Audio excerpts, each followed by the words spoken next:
જૂનાગઢ કચ્છ સૌરાષ્ટ્રમાં બુલડોઝર ટોપ ગિયરમાં જામનગર, કચ્છ બાદ જૂનાગઢમાં મેગા ડિમોલિશન.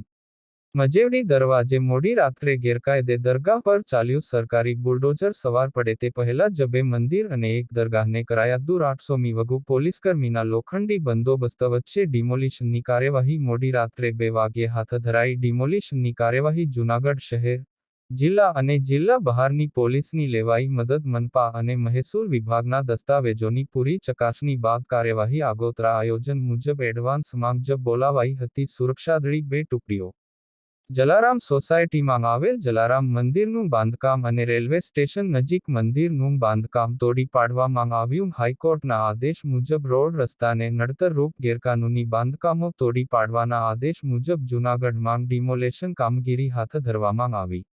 મજેવડી દરવાજા સ્થિત દરગાહ તોડી પાડવામાં આવી. ગત 16 જૂને નોટિસ આપતા વિવાદાસ્પદ ઘટના બની હતી, જેને લઈ કામ અટક્યું હતું, પણ ગત મોડી રાત્રે આ દરગાહ તોડી પાડવામાં આવી. આ સાથે જ અન્ય 2 હિન્દુ સ્થાનો પણ તોડવાના આવ્યા. મોડી રાતથી જ ચુસ્ત પોલીસ બંદોબસ્ત ગોઠવાયો. કોઈ અનિચ્છનીય ઘટના ન બને એ માટે પોલીસ બંદોબસ્ત